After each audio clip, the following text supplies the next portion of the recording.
കല്യാണം എപ്പോഴാണ് നടന്നതെന്നുള്ളത് അത് വൻ കോമഡിയാണ്. കല്യാണം എന്ന് പറയുന്നത് കല്യാണം ഒരു സിനിമയാക്കണമെന്നാണ് ജോയിച്ചേട്ടാ എൻ്റെ അടുത്ത് പറയുന്നത്.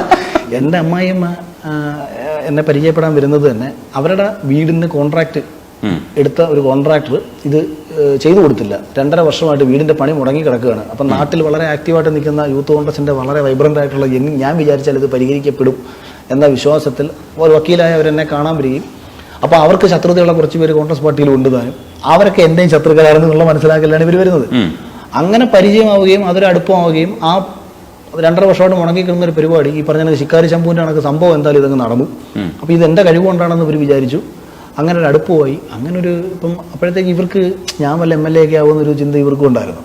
അങ്ങനെ ഇവർ നമ്മളെ വീട്ടിൽ നല്ല രീതിയിൽ സഹകരിപ്പിക്കാൻ തുടങ്ങുന്നു. അതാണ് പ്രണയമൊന്നും സംഭവിക്കുന്നില്ലെങ്കിലും ഒരടുപ്പമാകുന്നു. ഇപ്പം ഈ എൻ്റെ വൈഫിന് എന്നോട് ഒരു ഇഷ്ടം ഉണ്ടാകുന്നു. കാരണം ഇവർക്ക് അങ്ങനെ ഫ്രണ്ട്സോ കാര്യങ്ങളോ ഒന്നുമില്ല. ഇവരിരുന്നുകൊണ്ട് വീട്ടിൽ നിന്നിട്ട് അവനെ നമുക്ക് മരുമോനാക്കാം എന്നുള്ള രീതിയിൽ സംസാരിക്കുന്നത് ഇവള് കേൾക്കുന്നു. അങ്ങനെ ഒരു അടുപ്പം സംഭവിച്ച് ഒരു 2 വർഷമൊക്കെ കഴിഞ്ഞപ്പോഴത്തേക്ക് എന്നെ പിന്നെ വീട്ടിൽ കയറ്റാൻ പറയാം. കാരണം അപ്പോഴത്തേക്ക് കുറേ ആൾക്കാരെല്ലാം കൂടെ ചേർന്ന് പറഞ്ഞു ഇവൻ നിങ്ങളുടെ സ്വത്തൊക്കെ കണ്ടിട്ടാണ് ഇവിടെ കയറി ഇറങ്ങി നടക്കുന്നത്, അവൻ കുഴപ്പക്കാരാണ് അങ്ങനെയാണ്. അതായത് ഞാനിനി അത്യാവശ്യം ഒറ്റമോളായിട്ടുള്ള അത്യാവശ്യം പൈസയൊക്കെ ഉള്ള വീട്ടിൽ ഒരു വക്കീലിൻ്റെ മാളയൊക്കെ കിട്ടിക്കഴിഞ്ഞാൽ രാഷ്ട്രീയത്തിൽ ഞാൻ രക്ഷപ്പെടുമല്ലോ.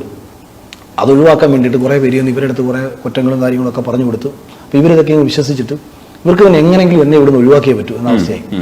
അങ്ങനെ ഞാൻ ഈ 2014 ഇവിടെ ഉണ്ണിമൂന്നിനെ വെച്ചൊരു പടമൊക്കെ ചെയ്യാൻ വേണ്ടിയിട്ട് ഈ സമയത്ത് എറണാകുളത്ത് ഇങ്ങനെ നിൽക്കുന്ന സമയത്ത് ഒരു രാത്രിയിൽ അച്ഛൻ എന്നെ വിളിച്ചിട്ട് പറഞ്ഞു നിന്റെ അടുത്ത് കാര്യം ഞാൻ പറഞ്ഞേക്കാം, മേലെ നീ അവരുടെ വീട്ടിൽ പോവുകയോ പിടിക്കുകയോ ചെയ്തത്. അപ്പോൾ അച്ഛൻ അങ്ങോട്ട് വിളിച്ച് ഇവരുടെ അടുത്ത് പറഞ്ഞു നമുക്ക് ഇത് ഒരു നിശ്ചയം നടത്തി വെച്ചാൽ എന്താണ്. അപ്പോൾ അവർ പറഞ്ഞു പിന്നെ തെക്ക് വടക്ക് തെണ്ടിത്തിരിഞ്ഞ് നടക്കുന്നതിനെ കൊണ്ട് നിശ്ചയം നടത്താൻ ഞങ്ങൾക്ക് ഇവിടെ പെണ്ണില്ലെന്ന് പറഞ്ഞു.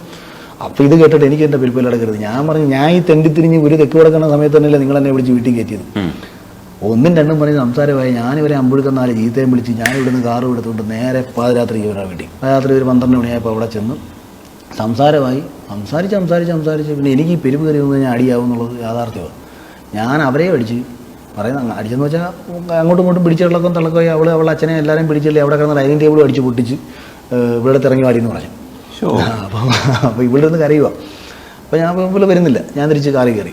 ഞാൻ വിചാരിച്ച് കഴിഞ്ഞു ഓക്കെ ഒരു പുരുഷൻ എന്ന നിലയിൽ അല്ലെങ്കിൽ ഒരു കാമുകൻ അല്ലെങ്കിൽ അവൾക്ക് ഇഷ്ടം തോന്നുന്ന ആളെന്ന നിലയിൽ എനിക്ക് ചെയ്യാൻ പറ്റുന്ന ഇത്രയല്ലേ പറ്റൂ. ഇറങ്ങി കൊണ്ടുപോയി കല്യാണം കഴിയുക, അല്ലാണ്ട് നമുക്ക് എന്തായാലും പറ്റുക. അവർക്ക് സമ്മതമില്ല, ഇത്രയാണ് ഞാൻ ചെയ്തു. ഞാൻ ഇറങ്ങി അങ്ങോട്ട് വന്നപ്പോൾ ഒരു 5 കിലോമീറ്റർ ഉണ്ട് എൻ്റെ വീട്ടിലേക്ക്, അവരുടെ വീട്ടിൽ നിന്ന് എൻ്റെ വീട്ടിലേക്ക്. അങ്ങോട്ട് എത്താൻ തുടങ്ങിയപ്പോൾ ഇവിടെ എന്നെ വിളിച്ചിട്ട് പറഞ്ഞു ഇവിടെ ഇറങ്ങി വരാമെന്ന് പറഞ്ഞു. ഞാൻ തിരിച്ചു വന്നു ഇറങ്ങാൻ പറഞ്ഞപ്പോഴത്തേക്ക് ഇവർ പറഞ്ഞു അല്ല നീ പ്രശ്നങ്ങളൊന്നും ഉണ്ടാക്കണ്ട, നമുക്കിത് കല്യാണമൊക്കെ നടത്തിത്തരാം എന്നൊക്കെ പറഞ്ഞു. ശരി. ഇവർ എന്നിട്ട് MB വിളിച്ചിട്ട് ഇതാണൊക്കെ പറഞ്ഞു അവൻ ഇവിടെ വന്ന് പ്രശ്നം അടിയൊക്കെ ഉണ്ടാക്കിയിട്ട് പോയെന്നൊക്കെ പറഞ്ഞു. MB എന്നെ വിളിച്ചപ്പോൾ ഞാൻ പറഞ്ഞു ഇത് MB ആവശ്യമില്ലാത്ത കാര്യത്തിൽ ഇത് കുടുംബകാര്യമാണ്, ഇതെൻ്റെ പേഴ്സണൽ കാര്യമാണ്, ഇടപെടേണ്ടതുകൊണ്ട് ഞാൻ ഇപ്പം ഒരു പിന്നെ എൻ്റെ ഞാൻ പറഞ്ഞാൽ കേൾക്കത്തില്ലല്ലോ കട്ട് ചെയ്തു. പഞ്ചായത്ത് പ്രസിഡന്റ് ഒരു ചേച്ചിയുണ്ട്, അവരെന്നെ വിളിച്ചു. ഞാൻ പറഞ്ഞു പോകാളെ വെച്ചിട്ട് നിങ്ങളെ പാട് വെക്കുകയെന്ന് പറഞ്ഞു. അവരും സഹായമായി. ഞാൻ നേരെ ചെന്നു. ഞാൻ പറഞ്ഞു അപ്പോൾ ഇനിയിപ്പോൾ ഒന്നും ആലോചിക്കില്ല, കല്യാണം നടത്തണം, ഡേറ്റ്. അപ്പോൾ അവർ പറഞ്ഞു ഞങ്ങളെ പൈസയൊന്നുമില്ല. ഞാൻ പൈസയൊന്നും വേണ്ട, കരിമണിമാല മാത്രം ഇട്ടാൽ മതി. എന്നാൽ എൻ്റെ ഒരു കഷ്ടപ്പെടാതെ സ്ത്രീധനം മേടിക്കാൻ പാടില്ല, അപ്പം പെണ്ണ് കരിമണിമാല ഇട്ട് കയറണം. അന്നേരം അവർ പറഞ്ഞു അല്ല എൻ്റെ മോള് സ്വർണ്ണം ഇട്ട് കയറുന്നത് എനിക്കിഷ്ടം. ഞാൻ പറഞ്ഞു സ്വർണ്ണം ഇട്ട് കയറുന്നെങ്കിൽ നിങ്ങൾ സ്വർണ്ണം വീട്ടിലില്ലാത്ത ആൾക്കാർ പിന്നെ സ്വർണ്ണം, എനിക്ക് സ്വർണ്ണം വേണ്ട.